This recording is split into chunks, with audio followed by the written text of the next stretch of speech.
Sigma just announced the world's smallest and lightweight ultra-wide angle lens. It's f2.8 made for your APS-C camera.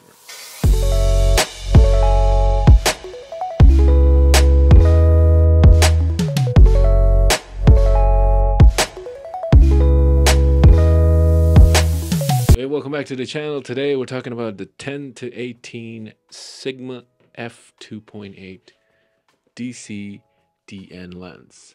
This lens is designed for APS-C cameras. APS-C cameras are all over the screen if you have one of these. So in this video, we're going to talk about build quality and design, image quality, low light performance, autofocus and manual focus, and of course, videography performance, the portability and handling, pros and cons. Okay, right off the bat, let's talk about the build quality of this lens. This lens is built to last. It's made of plastic, combination of plastic and metal, of course, the gasket. I cannot compare the weight of this lens to anything because it's so light. You can do it in one go if you're going from tele to wide. It's very easy. The lens is constructed with 13 elements in 10 groups. It has 3 FLD, 1 SLD, and 4 aspherical elements. It is compatible with high-speed autofocus, has stepping motor, compatible with lens aberration correction as well. It supports DMF and autofocus and manual focus, of course. And it is compatible with autofocus assist if you're using Sony mount. Now this lens is designed to minimize flare and ghosting. It's 7-blade rounded diaphragm, and of course it's made in Japan. 23 means this lens is version 2023, and I wouldn't drop this. I think if you drop this lens, it's gonna break. Take a look at the images that I shot using this lens paired with the Sony a7 IV APS-C mode, of course, and they are amazing.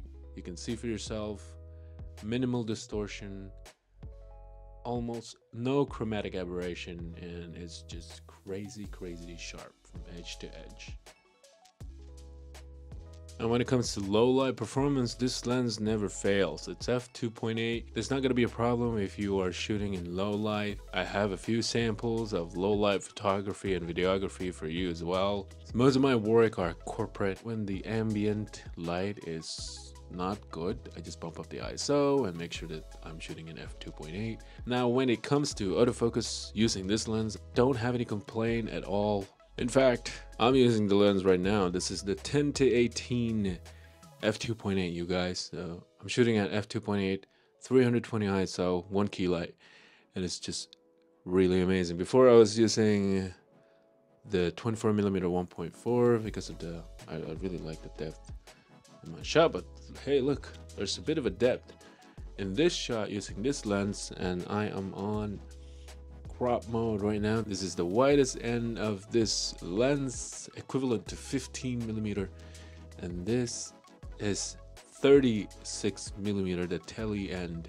It's tracking my eye at the moment, and if I focus on the box super quick, it's gonna focus on the box. There's no problem at all. And the autofocus, there's no noise at all. It's super silent.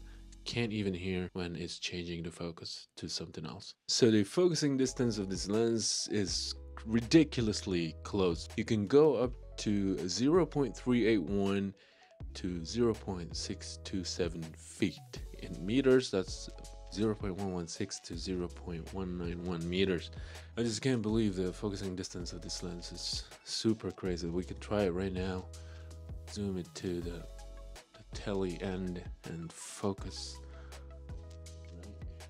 right here. So this is just really close to the lens. I've used this lens to establish place. I have this 16-28, but when I use it on the Sony a7 IV, I want to make sure that I can slow down the footage so I shoot 4K 60. If you are Sony a7 IV, you know that there's a crop. When you do 4K 60 or 4K 50, there's a 1.5 times crop. Now with this lens, that solves the problem. I mean, I live in Dubai and everything is big here. In short, you need to shoot at the widest end. Let's say if you have a Sony ZV-E10 or one of those APS-C cameras and you want to vlog with those cameras, this is a perfect lens for you. It's a 15 to 36 millimeter. You can vlog just, you know, using your hands, and you can showcase all the breathtaking places that you're going to. It's lightweight, especially if you're using APS-C cameras. It's not gonna weigh you down, because if you're vlogging, you're trying to show yourself, right? You're filming yourself the whole day. You're showcasing where you are, where you're going, the adventure, all that stuff.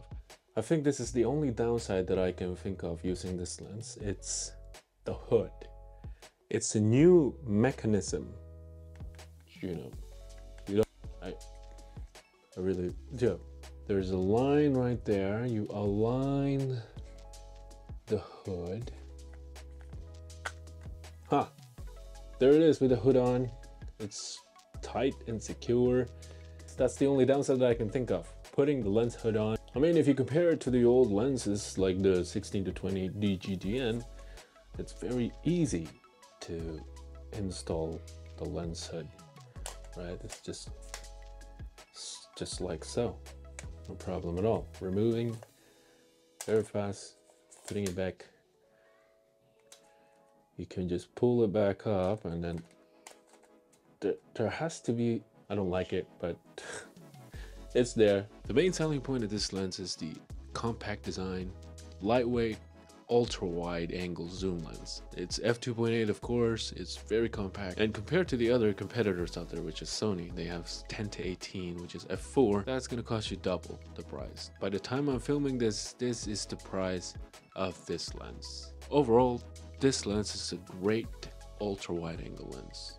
If you're looking for one, this is a buy. It's f2.8, it's lightweight, compact, it's cheap. If I don't have the 16 to 28, I would 100% get this lens. And when I'm using this lens, I never had any complaint when it comes to autofocus or manual focus. The distortion is so minimal, you can use it as portrait. All the photographers that I know, I showed them the pictures. They were surprised that it was shot in an ultra wide angle lens and there's no distortion, like almost zero distortion. The technology that they use in this lens is just amazing. And that's pretty much it. Thanks for watching this video. As always, thumbs if you like it, comment down below if you have any questions, or if you've used this lens, if you have any suggestions, or if you want to do collaboration here in United Arab Emirates, Dubai, let me know. Thanks Sigma for sending this lens for me to try it out. I really appreciate it. And link down below, MK Trading, if you want to purchase some camera gears. And thanks for watching. See you soon.